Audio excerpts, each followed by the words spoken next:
తెలంగాణలో చాలా ప్లేసెస్ చూస్తానికి చిన్నగా ఉంటాయి, కానీ వాటి చరిత్ర తెలిసిన తర్వాత మనకైతే మైండ్ బ్లో అవుద్ది. అలాంటి ట్రైన్ జర్నీ ఈరోజు అయితే చేయబోతున్నాం. సో ప్రెజెంట్ అయితే మనం కాచిగూడ నుంచి మెదక్ వరకు అయితే ట్రావెల్ చేయబోతున్నాం. ఈ ట్రైన్ జర్నీలో చాలా అంటే చాలా వింతల విశేషాలు అయితే ఉన్నాయి. మనం ఒక రిమోట్ లొకేషన్లో అయితే ట్రావెల్ చేయబోతున్నాం. అండ్ ఆల్సో ఇంకొక ఇంట్రెస్టింగ్ స్టోరీ కూడా ఉంది, అది కూడా నెరేట్ చేస్తాను. పూర్తిగా చూసేయండి వీడియో. ఇందాక మీకు చెప్పినట్టు మెదక్ ఒరిజినల్ పేరు ఏంటో తెలుసా? మీకు తెలిస్తే కామెంట్ సెక్షన్లో కామెంట్ అయితే చేసేయండి. సో ప్రెజెంట్ అయితే మనం కాచిగూడ రైల్వే స్టేషన్ దగ్గర అయితే ఉన్నాము. ప్లాట్ఫామ్ నెంబర్ 1 మీదకి అయితే కనుక వెళ్ళాము. మనమైతే ఈరోజు మెదక్ రైల్వే స్టేషన్కి అయితే కనుక వెళ్ళబోతున్నాము. ఆ ప్లేస్ని అయితే కనుక కవర్ చేయబోతున్నాం. సో మన కళ్ళ ముందే ఉంది ఈ ట్రైన్. ఎక్స్ప్రెస్ ట్రైన్ చూపించి ప్యాసింజర్ అంటున్నారు ఏంటనుకుంటున్నారా? ఇందులోనే ఉంది అసలైన ట్రిక్. యాక్చువల్గా ఇది గుంటూరు నుంచి కాచిగూడ వచ్చే ట్రైను వయా నంద్యాల. సో ఈ ట్రైన్ జర్నీ మనం ఆల్రెడీ చేసాము. సేమ్ ట్రైను ఇక్కడ నుంచి మెదక్ వరకు అయితే ఎక్స్టెండ్ చేశారు వయా ప్యాసింజర్ అనమాట. ట్విస్ట్ అదిరింది కదా, నాకు మైండ్ చెడిపోయింది. సో ఈ ట్రైన్లో ఎక్కడైనా కూర్చోవచ్చు. ఏసీ బోగీలైనా కూర్చోవచ్చు, స్లీపర్ లైన్ కూర్చోవచ్చు, సీటర్ లైన్ కూర్చోవచ్చు, జనరల్ అయినా కూర్చోవచ్చు, ఎక్కడైనా కూర్చోవచ్చు. ఎవ్వరు ఆపడు, ఎందుకంటే ఇది ప్యాసింజరు. ట్రైన్ టికెట్ వచ్చేసరికి మనకి 25 రూపాయలు అయితే ఛార్జ్ చేస్తారు. అసలు ఇంతకీ నేను మెదక్ ఎందుకు వెళ్తున్నాను చెప్పలేదు కదా. మెదక్లో నేను 2 విషయాలు అయితే కనుక యూట్యూబ్లో తెలుసుకున్నాను. ఆ విషయాలు అయితే మీతో షేర్ చేసుకుంటాను. So first of all first thing వచ్చేసరికి చర్చ్ 1914లో కన్స్ట్రక్షన్ స్టార్ట్ చేసి 1924లో అయితే కన్స్ట్రక్షన్ కంప్లీట్ చేశారంట. 10 సంవత్సరాల పాటు కట్టారంట అక్కడ ఒక చర్చ్. ఆ చర్చ్ని అయితే కవర్ చేస్తాకి వెళ్ళబోతున్నాము. అండ్ ఇంకొకటి ఉంది, అది మీకు మధ్యలో అయితే చెప్తాను. సో వీడియో పూర్తిగా చివరి వరకు చూడండి. సో చిన్న చిన్న స్టేషన్స్ అన్ని నేనైతే కవర్ చేయట్లేదు. ఇక్కడి నుంచి బయలుదేరిన తర్వాత మనం డెస్టినేషన్ రీచ్ అయ్యేటానికి 32 స్టేషన్లు అయితే కవర్ చేయబోతున్నాము. బట్ అన్ని స్టేషన్లు అయితే నేను చూపించను. సో అంతకంటే ముందు క్లీనింగ్ సెక్షన్ అయితే చూసుకుంటే మనకైతే అంత నీట్గానే ఉంది. ఇక్కడైనా కానీ వాష్రూమ్ దగ్గరైనా కానీ నీట్గానే మెయింటైన్ చేశారు. సో అంత దూరం నుంచి వచ్చినా కూడా నీట్గానే ఉంది. యాక్చువల్గా ఈ ట్రైను మెదక్కి వెళ్ళిన తర్వాత అక్కడ ఉన్న క్లీనర్స్ చేత ఇదంతా క్లీనింగ్ అయితే చేయించేస్తారంట. తిరిగి మళ్ళీ ఇదే ట్రైన్ ఈవినింగ్ 5 o'clock అయితే కనుక మెదక్లో స్టార్ట్ అవుద్ది. 8:39 కల్లా మనకైతే కాచిగూడ ప్లాట్ఫామ్ నెంబర్ 2 మీదకో 3 మీదకో వచ్చేసిద్ది. మీరు గుర్తుంచుకోండి, ఈ ట్రైన్ జర్నీ మీరు లైఫ్లో మర్చిపోలేని ఒక ట్రైన్ జర్నీగా మిగిలిపోవాలనుకుంటేనే వెళ్ళండి, లేదంటే లైట్ తీసుకోండి. ఎందుకంటే తెలంగాణలోనే ఒక కోర్ రిమోట్ లొకేషన్లోకి అయితే వెళ్ళబోతున్నాము. నాకైతే ప్రెజెంట్ డబ్బింగ్ చెప్తున్నాను, కానీ నాకైతే మాత్రం మెదక్ నెక్స్ట్ లెవెల్లో నచ్చింది. యాక్చువల్గా ఒక ప్లేస్ దాటిన తర్వాత మనకైతే అసలు ఎక్సలెంట్ అంటే ఎక్సలెంట్ లొకేషన్స్ అంటే మొత్తం చూపిస్తాను మీకు. ట్రైన్ అయితే కాన్స్టెంట్గా 70 అయితే స్పీడ్గా వాడుతున్నాడు. మనమైతే మెయిన్ స్టేషన్ అయినా మేడ్చల్ దగ్గరికి అయితే వచ్చాము. ఆల్మోస్ట్ ఇంకా మనం హైదరాబాద్ దాటేసినట్టే. సో ఇక్కడి నుంచి ఒక పాయింట్ దాటిన తర్వాత మనకైతే రిమోట్ లొకేషన్ స్టార్ట్ అవుద్ది. ప్రశాంతంగా పడుకొని లెగిశాను. అదిరిపోయిందంటే లొకేషన్ మాత్రం నా లైఫ్లో మర్చిపోలేను నేను. అదిగోండి కనిపిస్తుంది చూసారా, రిమోట్ లొకేషన్లో సిగ్నల్లే సరిగ్గా లేదు.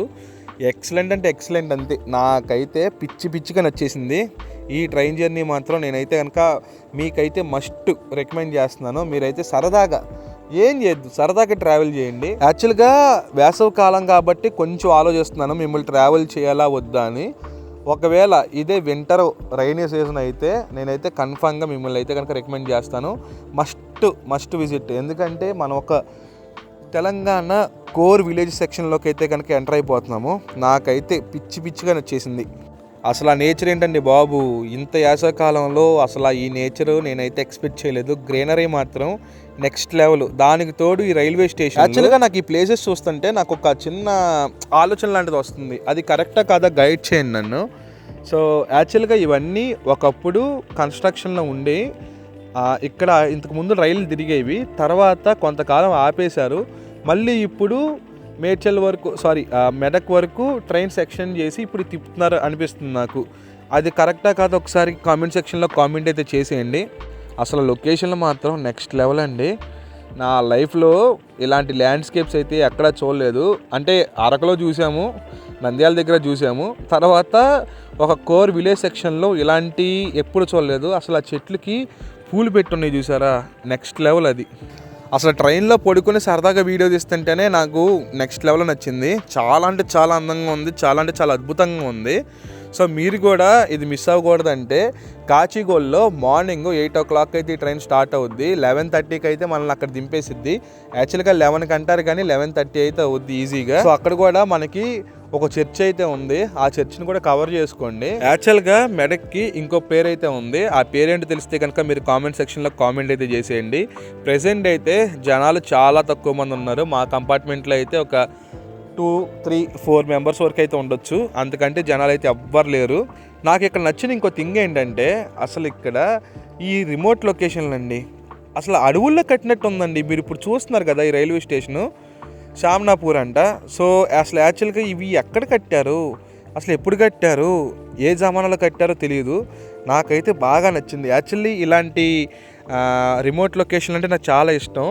ఇలాంటి రిమోట్ లొకేషన్లో ట్రావెల్ చేయాలంటే కూడా నాకు చాలా ఇష్టం అనమాట. ఇంతకుముందు రేపల్లి అనే ప్లేస్ అయితే వెళ్ళాను, అది కూడా నాకు బాగా నచ్చింది. దాని తర్వాత ఇది కూడా నెక్స్ట్ లెవెల్, నాకైతే బేబచ్చంగా నచ్చేసింది.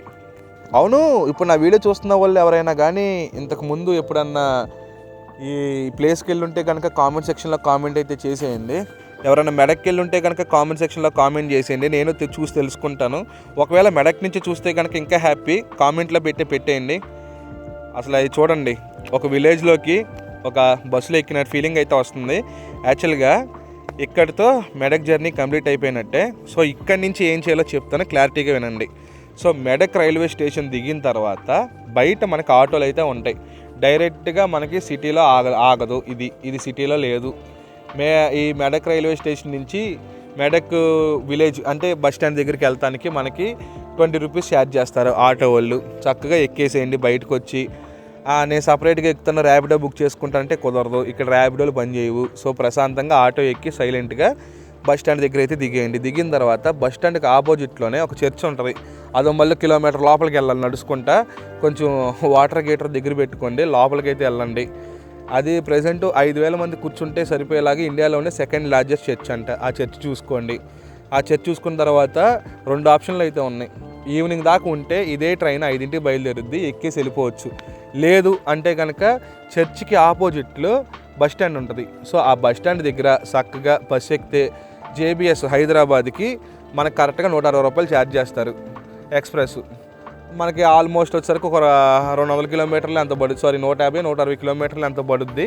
సో చక్కగా బస్ ఎక్కేసి హాయిగా జేబీఎస్లో దిగేసి హైదరాబాద్ వాళ్ళు ఎటు కావాలి అటు గాప్ చెప్పి. నా వీడియో మీకు అర్థమైందని అనుకుంటున్నాను. అర్థం కాకపోతే మళ్ళీ చూసుకోండి. యాక్చువల్గా ఈ జర్నీ నాకు బాగా నచ్చింది. సో నేనైతే కనుక లైఫ్లో మర్చిపోలేని జర్నీలో ఇదో జర్నీగా మిగిలిపోయింది నాకు. స్టార్టింగ్ ఇనీషియల్గా అయితే కొంచెం ఎండకి చిరాకు పుట్టింది, కానీ మిగతా అయితే బాగా నచ్చింది. సో ఈ వీడియోకి అయితే ఇంతే గైస్, నెక్స్ట్ వీడియోలో మళ్ళీ కలుద్దాం. అంతవరకు స్టే ట్యూన్.